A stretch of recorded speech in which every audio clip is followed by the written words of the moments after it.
Bonjour à tous and welcome to Learn French with Vincent. This is Unité 12, leçon B. And in this lesson, we'll see together what we call les abrègements de mots.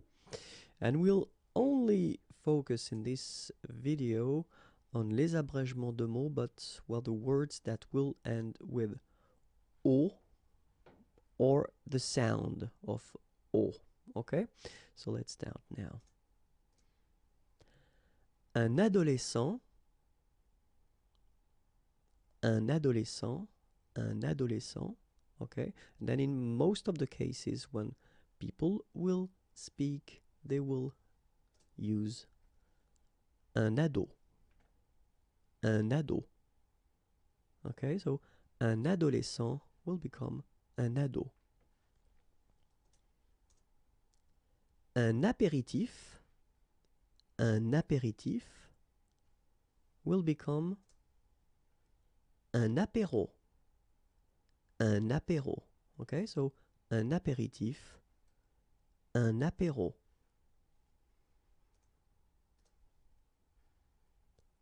Une décoration, and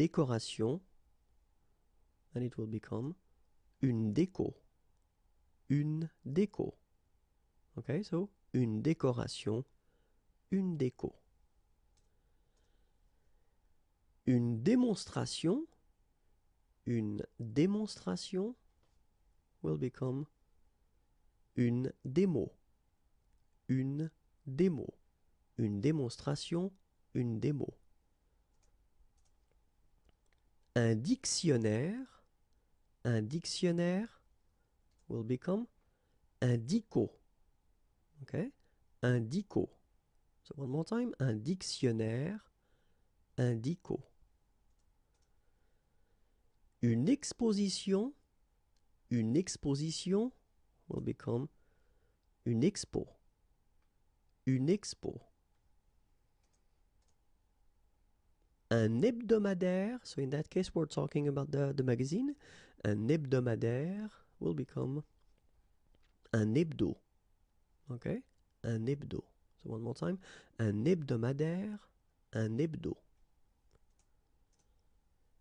Un intellectuel will become un intello, un intello. Okay, one more time, un intellectuel, un intello. Un laboratoire will become un labo, un labo.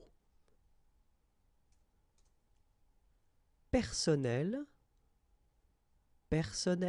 will become perso, perso. Okay, one more time, personnel, perso. Un professionnel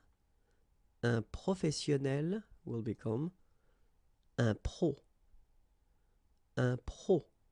Okay, so un professionnel, un pro. Un propriétaire will become un proprio, un proprio. Okay, so un propriétaire, un proprio. Un restaurant will become un resto. Okay, so you can see that here you've got another way of writing it, okay, but then, well, phonetically it's exactly the same, so un resto, okay, so whether with O or then with AU, but then it's resto, the same way, okay, so un restaurant, un resto. And that's it. If you want more videos, then the YouTube channel is waiting for you, youtube.com/imagier, and then like me on Facebook. I will be so happy, facebook.com/imagier.net. And then if you want more material, then it's right here. Have a great day. Bye bye.